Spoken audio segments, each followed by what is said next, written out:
Hey everyone, it's Michael, your emo best friend. Welcome back to the channel. This is going to be a little bit more of a laid-back video. I've seen a lot of comments on various videos that people want a little bit more of a brief, more concise kind of emo history. Not everybody has time for a 175-song, 10-hour playlist. So this is going to be a little bit smaller, more of a emo 101 type of video. So that's what this video is going to be. I'm going to go in chronological order, and the number I kind of settled on was 15 bands that I'm going to talk about in this video. I don't think it's too much, I don't think it's too little, I think it's kind of that perfect sweet spot. I'll also include a Spotify playlist somewhere in the description or probably in the comments. It'll just be one song from every band I talk about to keep it as short and concise as possible, and then maybe for some DLC, I'll talk about some really great modern bands and some great young and up-and-coming bands that I've been listening to lately, and hopefully you become a fan of them, and then you can say that you were a fan of them before they got popular. Band number one, to the shock of no one, is going to be Rites of Spring. Whether you think Rites of Spring is the first emo band or not, when you Google, hey, who's the first emo band? Rites of Spring comes up. Now, I've said before that I think if you were just checking out emo or punk rock for the first time, that Rites of Spring if you listen to them, you would just be like, hey, this is a punk band. So I'm gonna play you exactly what I mean. Here we go.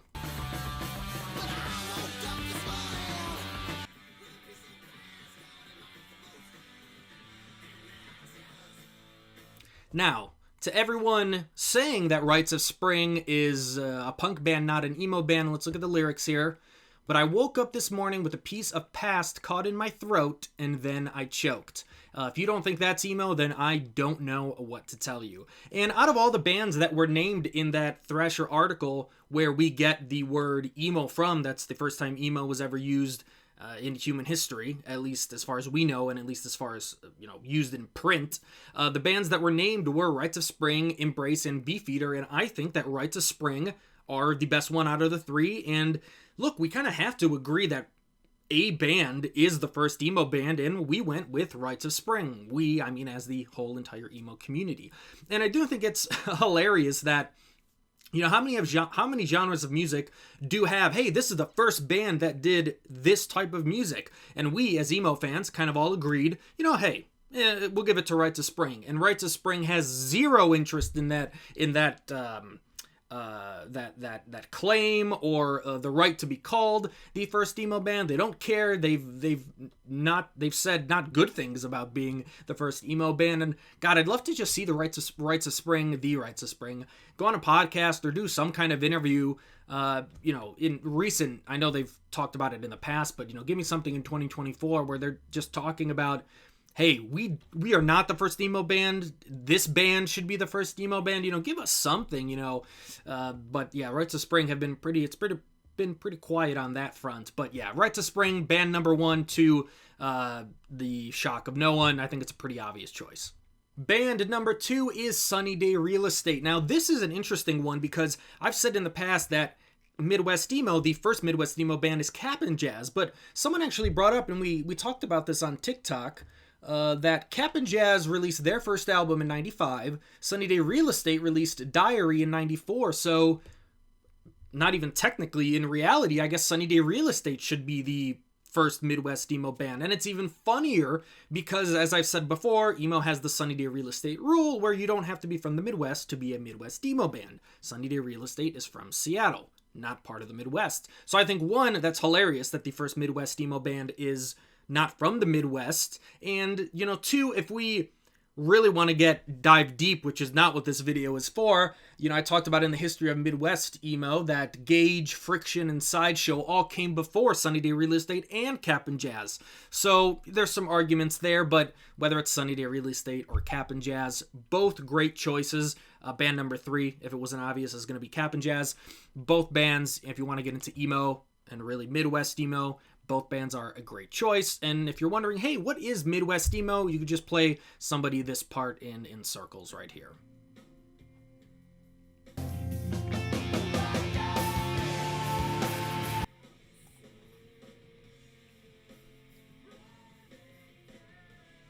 Cap'n Jazz, like I said, band 3. And here you can kind of see we're getting really close to that twinkly guitar kind of emo. You can see it, brief moments here on Cap'n Jazz or with Cap'n Jazz.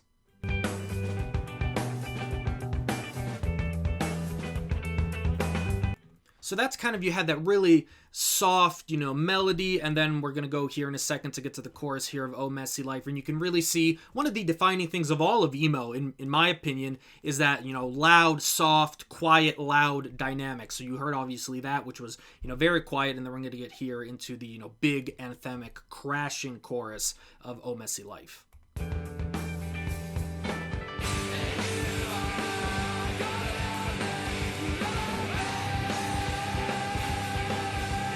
Next up is Jawbreaker, and my only piece of evidence here is look at this album cover. If that's not an emo album cover, I don't know what is. And then really with all of Jawbreaker's music, you can really kind of see, I think it's a great snapshot into the evolution of emo from Jawbreaker's first album all the way up to, Dear You and stuff like that. Of course, you knew I was going to mention American football. Any emo history video or emo 101 video that doesn't have American football is really not understanding what emo is and the history of emo. I mean, American football had all the kind of cliche things that emo is known for. The twinkly guitars, the overly dramatic lyrics. American football did it all, had it all, and really the most thing, if you look at all those Midwest emo memes, it's really the twinkly guitar that is kind of the standard and the thing that's either memed or joked about, or the thing that most people associate with Midwest emo. And here it is. This is the starting point, the canon event of Midwest emo and twinkly guitars. It's this part in Neverment from 1999.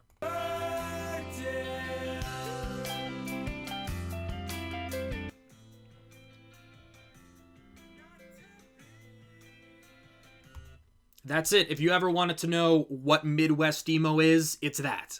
The Promise Ring, I think, is a band that was once underrated, and I think now is just properly rated.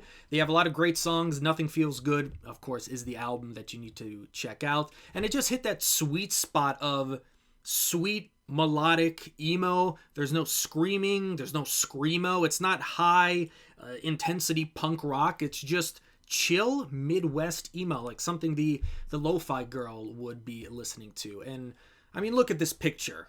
I assume they did this for press. I mean, come on, you can't get much more emo than this. We got the khakis, the white tube socks showing, of course, dirty Converse. Got some polos up here, some long sleeves. The only thing that's missing is a black shirt here with white long sleeves, and then we would really be complete. What else can I say about the Get Up Kids that hasn't already been said? If you haven't had the pleasure and the experience of listening to Something to Write Home About in full, clear your schedule, set some time aside, light up a candle, and just listen to the entire album in its entirety. It's one of the few albums, I know nobody listens to albums in full anymore, but if you were getting into emo, I know we're usually, for this especially, I'm picking like one song from each band, but man, if you've never listened to Something to Write Home About in full, do it and you will not regret it.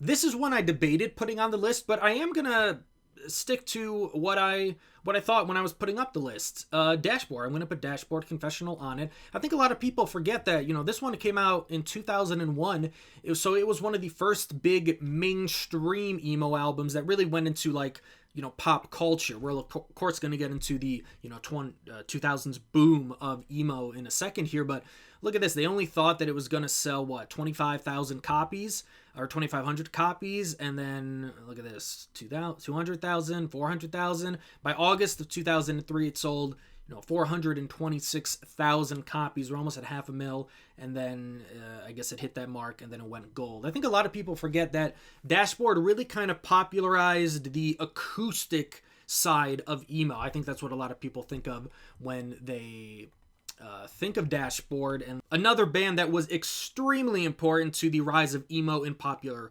culture is Jimmy Eat World. And I think sometimes people forget just how many perfect songs that Jimmy Eat World has, and I mean perfect. of course, all the top songs here: The Middle, Sweetness, Bleed American, Pain, Hear You Me, a praise chorus. Work is such an underrated song. I love Work.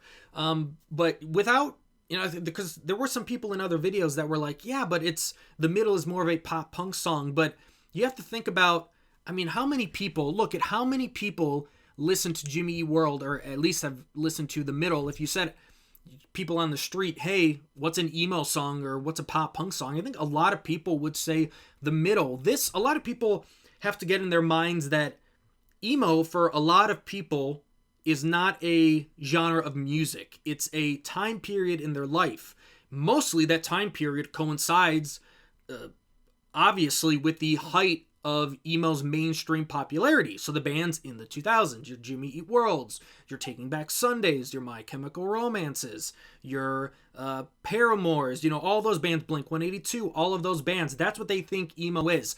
Everyone, most casual people think emo and pop punk and punk rock and hardcore and think of anything that you want like that is the exact same thing. That's what they think. So you kind of have to go in with that mindset. So a lot of people listen to The Middle by Jimmy Eat World, and that was their introduction to emo. That might be the only emo song that they've ever heard. And then, of course, if anybody ever tells you that Jimmy Eat World is not emo, all you have to say is clarity.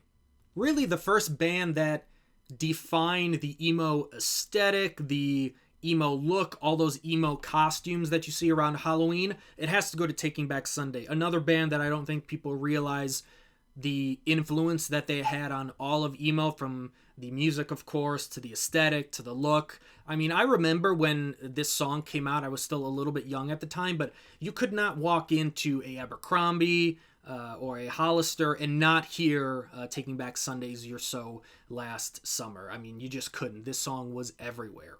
Taking Back Sunday, of course, has so many other great songs. Q Without the E might be the pop punk song. But like I said before, I know we all like listening to the same 20 songs that we've listened to from high school, but check out Taking Back Sunday's new stuff. Loved You a Little, I think, is a great song, one of the band's best song. It's of course with the Maine and Charlotte Sands. Taking Back Sunday's new album, I really couldn't get into, but for some reason I do love the song So Old. I think the band did say there is a demo version that's a little bit more punk rocky. I think this song is just a little bit too clean. I'd love to hear a more raw version of this. But of course, check out the band's new albums. If you're going to listen to one song, I would definitely check out So Old. And then we have the band that people think of when they think of emo. It is My Chemical Romance. Everything that I talked about with Taking Back Sunday from the emo aesthetic was really just amplified here with My Chemical Romance.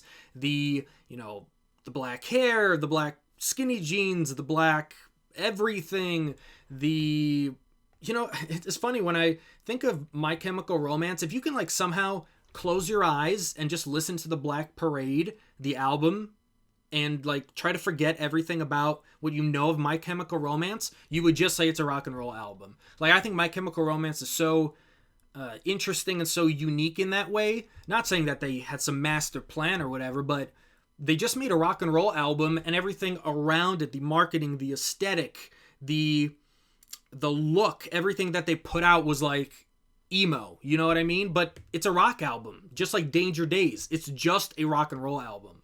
And that's where I think the issue is with Foundations of Decay. When people think of My Chemical Romance, it sounds nothing like Foundations of Decay. That's not what they have in their head. That's not what the nostalgia is. Now, you could say right or wrong that My Chemical Romance, of course, has the ability to do whatever they want. There's no responsibility for My Chemical Romance to just make a Black Parade Part 2, but the Foundations of Decay almost sounds like something that it sounds more like emo from the 90s than it does a emo/pop punk song from the 2000s. So that's why I think there's been a mixed reaction to this song. It's some 6 minute, and of course I know the Black Parade was a longer song too, but if you ask the casual fan, most casual fans that I know that I talk about with music, they have not gone back to listen to Foundations of Decay once. They obviously, when the buzz came out on May 12th of 2022, they, like most people, went in, they listened to it, and then they never listened to it again because it doesn't sound like what they're nostalgic for. Not right or wrong. I actually think the song is okay. To me, honestly, I don't really think this is a hot or controversial take. I think it sounds like something that Sunny Day Real Estate would put out in, 2024. So it's going to be really interesting to see what My Chemical Romance does on the new album. Do they double down and make something that more sounds like Foundations of Decay, or do they kind of dive back into more of that pop punk sound that most people associate with My Chemical Romance? Let's get into the 2010s, and of course, we have to talk about modern baseball. The 2010s, again, I know I've said this before, I can talk about firsthand because I was in high school and college at this time, so I was there when all of these bands, were coming. Obviously, I happen to live in Chicago, so it's a major stop on, really most tours, and Chicago's always been a great, emo and punk rock and pop punk town, just music in general. So obviously, these bands would come in all the time to Chicago, and, I've seen modern baseball play to 300, 400 kids before. So I'm one of the lucky people that got to experience the 2010 revival. And one of the things I've always said about modern baseball, it was they had such a great ability to, I don't even know how to describe it, to ingratiate themselves with their fans, I guess. Because modern baseball was one of the first bands during that time that wasn't afraid to reference social media, Facebook groups, Twitter, all this stuff that their fans, people who were around their same age, obviously, could connect with. Because, hey, here's this band talking about overthinking Facebook statuses that their crush is putting on. Is it about me? Is it not about me? And that's what the audience was going through at the time. So it was literally the perfect soundtrack to what we were all going through at the time. I mean, just listen to or look at the lyrics that we have on Chloe.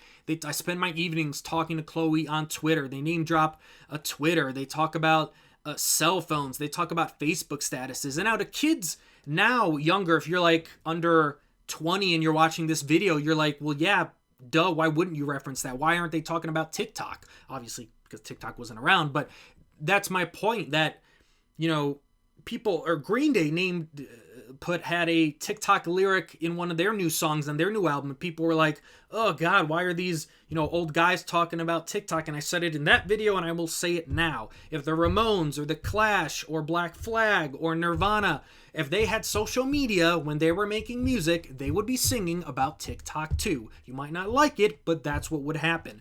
So with modern baseball here, it was just the perfect mesh of a way for the band's lyrics to connect, literally directly connect to their audience. And I think a quick snapshot, I don't think anybody would say that Chloe's like the one modern baseball song you have to listen to, but for what we're talking about now, it's the perfect case study to what my point is here with modern baseball. The band that got every kid into hardcore in the 2010s, Title Fight. It's funny, who do you think is going to be the first band to reunite, Title Fight or modern baseball? On the spot here, gosh, I think I'd say Title Fight, although I see more kind of a response and more of a want for modern baseball. Of course, gosh, there's a lot of people that want Title Fight to reunite too, but I think I'd say there's more modern baseball, but I do think probably Title Fight will be the first band that comes back. But gosh, I remember when the Last Thing You Forget was released, and what's the song? I'm gonna blank on it. I'm not gonna seem cool because I can't remember it.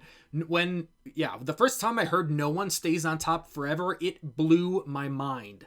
Shed, of course, all this stuff. I got Hyperview on the screen here because if you remember at the time, this was a very contentious album when it came out. I think I didn't like it then, and I don't think I like it now. I think the band went they went too far into that like shoegaze, atmospheric kind of sound, when I think the template for what they wanted to do was Hum. If anybody knows who Hum is, they're a band here from Illinois, and I don't know, somehow I will edit this in post and put in a clip of a song from Hum.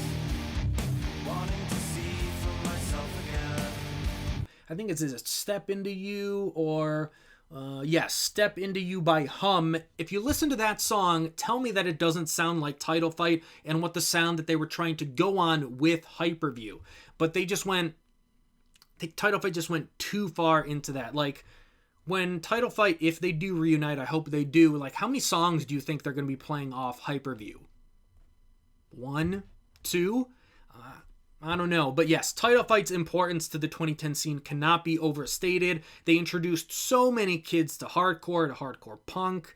They would always wear, oversized shirts for, bands from the 90s, early 2000s, because no one could get those shirts in a regular size anymore. So Title Fight, of course, deserves their flowers. And I think even now, people both with bands, Title Fight and Modern Baseball, I think both people understand their importance to emo and pop punk and punk rock as a whole. So I'd love to see both bands come back and just kind of, not like on a big, reunion tour to play the hits, but, get your flowers. You've done so much for the scene.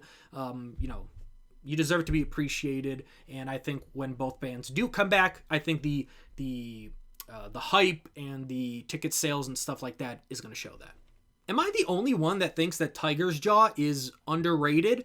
I know everyone thinks about the Pizza record, the self-titled, and gosh, that pizza does look good, doesn't it? But, all the great songs, The Sun, Plane vs. Tank, I Saw Water, Chemicals, all this stuff, Never Saw It Coming. But is it a hot take to say that I think I prefer Spin over the self-titled? Like, I think there's not a bad song on this record. Follows, June, Escape Plan, Make It Up, I think, is an incredibly underrated song. Window. If you haven't given this record a chance, I think you should go back to it. I love Spin. I do think it's my favorite overall Tiger's Jaw record. Of course, I'm not going to pretend here that I don't, listen to these songs on the Pizza record all the time. But a random one, I think that Hesitation from Tiger's Jaw, which is on their last record, right? I Won't Care How You Remember Me. I think it's one of the band's best songs. I think it is criminally underrated. Here's just a little snippet of the chorus here.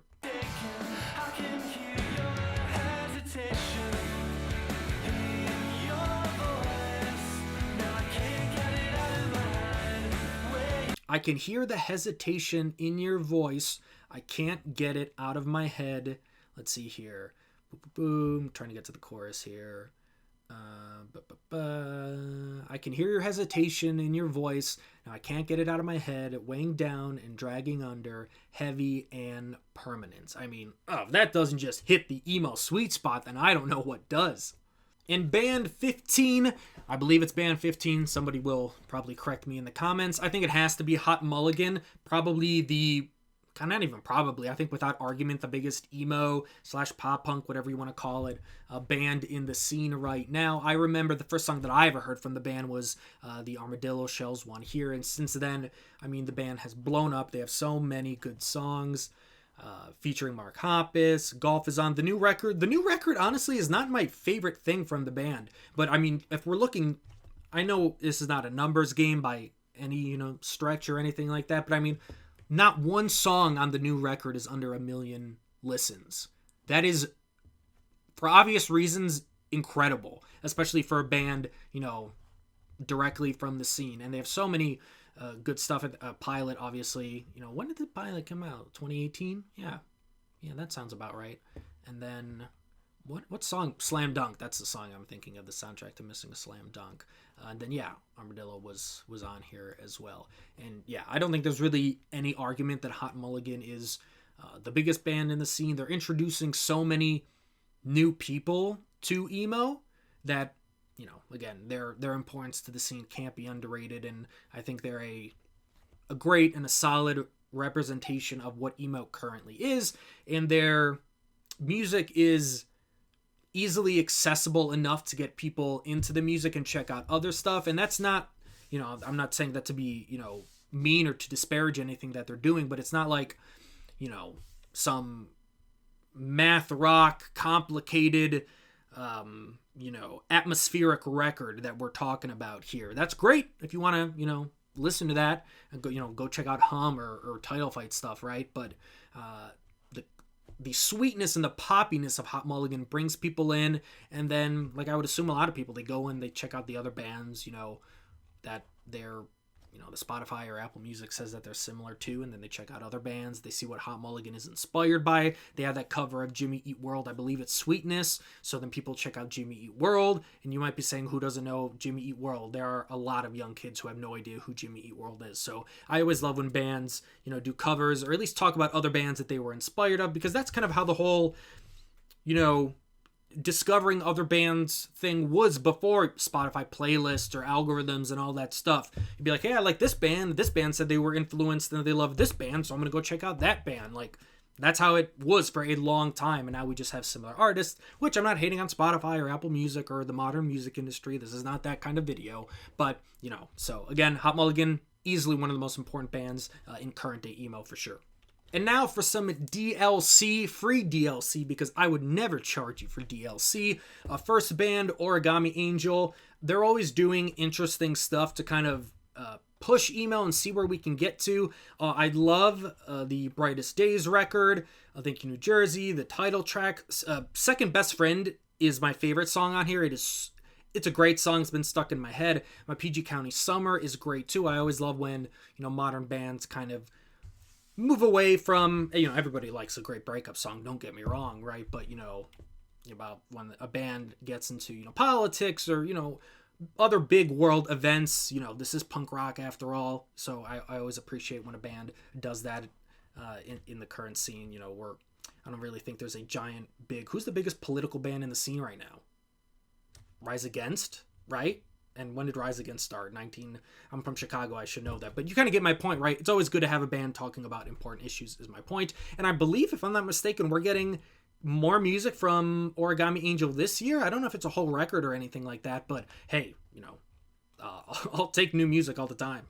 Pool Kids, another one of my favorites. A band that, honestly, I didn't, like, when that new record came out, I remember hearing about the Practice Safe Sex 2 record and, $5 subtweet and stuff like that, but I didn't really catch on to me. I don't know if that happened to anybody else. And then even when the self-titled came out, I was like, okay, I listened to I Hope You're Right, because the chorus is, you just want to start a fight. Like, that immediately got me, but none of the other songs did for whatever reason. And then I went back to it, and yeah, I was wrong. This is a great record. Check it out. Pool Kids, one of the bigger bands in the scene right now, and is an Arm's Length is the one that starts off super catchy, right? Yeah, it is. And it's a little bit of talking, and then it kind of goes into it. Let's get a quick little preview here. Hold on. I don't think I have the energy to make it out of my bed today. Yeah, if that doesn't immediately hook you, then I don't know what else to do. But Pool Kids, check them out. Future Teens, another one of my current favorite bands. I have their shirt right here. I hope that's easy to tell. And just like modern baseball, talked about social media, and it made it so much easier for them to connect with their fans. I think Future Teens kind of does the same thing here. The Hard Feelings record is the one that I think you should check out. And just look at some of what Future Teens was able to do in that same way was like talk about social media, talk about online dating websites, how these first dates are weird, and just how online dating has made relationships just weird and yucky, and everything that everyone always says about dating apps and all that stuff. So In Love or Whatever, I'm pretty sure is the band's biggest song and the one that I would kind of point you to first. But they have so many great songs about getting in your late 20s 30s, going to parties, and just how social media has made everything weird. Just a great band, and I really think that Future Teens should be in that next level of bands like the Menzingers or your Joyce Manors or your Pups, bands like that. I think Future Teens is that good, and I know when does the last record come out? Self-Help came out last year. That's a good record too. It did take me a while to get into it. I think Hard Feelings is a little bit more immediately catchy, if that makes any sense, and they just put out a re-release of it, or last year they put out a re-release of it, and it's got some more songs and stuff on it for you to check out. But Future Teens, one of my current favorite bands in the scene. Oso Oso is another one of my current favorite bands in the scene. Basking in the Glow, I know I've talked about it before, is the best summer emo album of all time. I don't want to hear any other argument to it, but of course, the band's other stuff, a lot of people say the mixtape here is the band's best record. Pick your choice here. Real Stories, very good as well. And I think Sore Thumb kind of gets a little bit slept on, but there's some great songs. Describe You is such a great song. Now let's really dive deep and get into the DLC here. We're going to talk about some bands that don't have a lot of listens on Spotify, that not a lot of people know about. So these are the bands that you can be like, hey, I listened to them before they got popular. I'm really cool. So we have Mauve here. I really liked their About the Weather album. I think it's great Midwest emo. And they're another one of those bands that they are not from the Midwest, right? Yeah, they're from Portland, so throw them in with the Sunny Date Real Estate rule. They count. It's Midwest emo. Oh My God and Drive Through are probably the two songs that I would listen to first, and you can get in here on the ground floor. Look at how many monthly listeners they got. And you obviously know about this band if you watched my Best of 2023 video, because I talked about it there, but really fun, really math rocky, twinkly guitars. Everything you like about Midwest emo is on this album. I don't know where I'm going to put Ben Quad in this video. I can't remember if I've talked about them or not, or if I'm just blanking on it. But anyway, Ben Quad, Blood for the Blood God. Great kind of more twinkly emo, fast emo, a little bit more aggressive, like definitely not American football kind of emo, but, a great band. I don't even think have they put out just EP. I don't even think we have like a debut album from the band. So I believe they just got signed, if my memory is correct, right? Where is it on? I know they put out this cover, but I don't know if there's any album news or anything like that soon. But yeah, Ben Quad, Blood for the Blood God. Great song. I think I have the vinyl somewhere. I'm pretty sure I ordered it and I have one of the first presses, because that was the first song that I heard from the band and I was like, boop, yep, that's it. I'm in. Like, the song got me and I'm hooked. Agi is the last band that I'm going to talk about. If we look at their album, The Idol Opus, Agi is like a current band playing shows and everything like that. If we look at this album, if we just look at the song titles and everything, you're like, wow, this more resembles like a play, and that is correct. There's so much lore and there's so much things that you can read about if you want to get the entire story. If it's not obvious, this is a concept album, I think is what most people would say. Whether you can get like I believe the band was selling, or currently is still selling, like a book that kind of puts together the entire story. I don't think you necessarily need to get the whole story to just, pick and choose, one song here or one song there. Obviously, that's not the way that the band intended you to listen to the record, but I'm also not naive to the fact that a lot of people don't listen to full records anymore. So with that said, if you only have time for one song, I'm not sure which song I'm going to put in the Spotify playlist, but A Dance Where the Stars Cross is great, or Oh Tonight is probably one of the two songs I'm going to put on there. But if you really want to dive deep and get like an entire concept album, if like that's your thing, then please go out, check out this entire album. I think it's one of the most underrated emo albums to come out in the last few years. I don't even know if the band would consider themselves emo, but just like everything that the band put into the album, what the sound is, there's a lot more like folk kind of inspired stuff on it. It's almost more folk emo. I don't know if that's a thing, but that's probably the best descriptor of what the Idol Opus is. Incredibly underrated band, and one that you should check out. And that's my emo starter pack for 2024. I'll have a Spotify link somewhere in the description or in the comments that you can check out and listen to one song from each band. So it's, a more brief and concise kind of overview of emo history and modern emo that you can check out. And thanks for watching the video. Please like the video, share the video, check out the other stuff on the channel. Please subscribe if you haven't. And thanks for watching.